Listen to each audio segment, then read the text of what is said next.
What date is it today? It is Monday, 27 September 2021. Great วันนี้เรามาเรียนเรื่องของเสียงนะ short ก็คือเสียงสั้นของตัว A นั่นเองเนาะเสียงนะโอเคเดี๋ยวให้น้องคุณเดชให้คุณครูทั้ง13คำเลยเลยเริ่มจาก number 1 Hat, 2 cat, 3 bat, 4 can,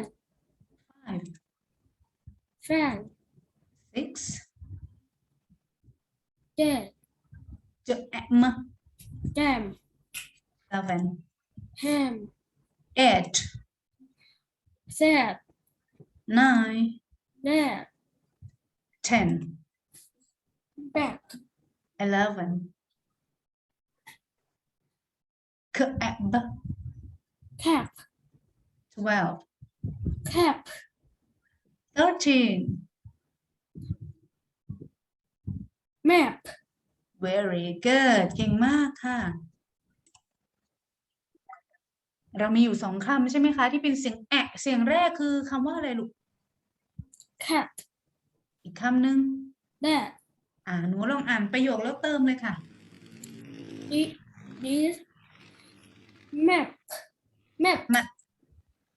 is for the cat,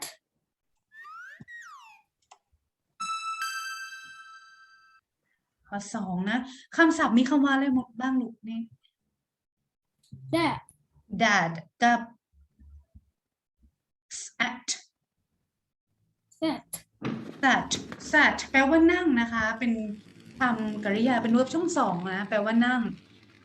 I with อันนี้อ่านว่า with นะคะ I with it ฉันใช้แบบฉันใช้นั่งนะคะฉันใช้นั่ง I อะไรคะ I sit with it, I sit หรือ I sat นะ I sat I sat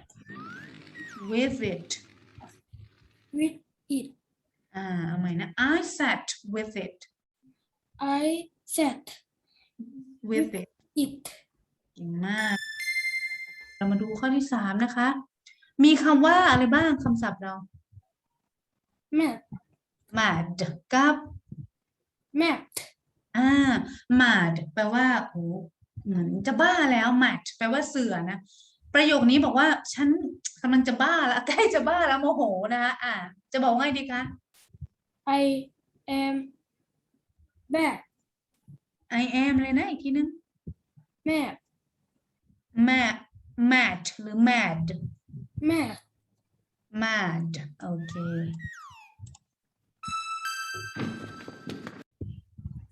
ต่อไปนะคำนี้คือ am อันนี้ at เนาะคุณเดชเรียนเรื่องของ grammar ไปแล้ว am แปลว่าอยู่ที่ไหนนะเป็นอยู่คือนะคะ at ก็ที่นะคะ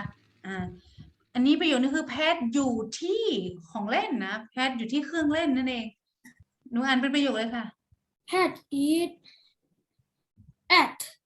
the play, เก่งมาก2ข้อนะคะคำศัพท์เรามีคำว่าอะไรบ้าง man, กับ at,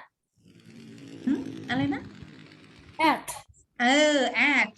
เด็กโฟนิกต้อง at we like the พวกเราชอบผู้ชายคนนี้นะคะ we like the man, we like we like the we man, like อีกรอบหนึ่ง we like the man we like the man, we like the man เนอะข้อสุดท้ายของเราละคำศัพท์เรามีคำว่าอะไรบ้างคะ that, กับ at, คำนี้อ่านว่าอะไรคะ at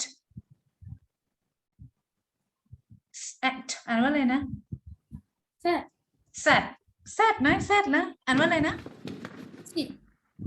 sit, อ่านว่า set มีเธอข้างหลังด้วยน้องคุณเดชเลือกคำว่าอะไรคะในประโยคนี้ we อะไรคะ we sat on that, we sat on that นะ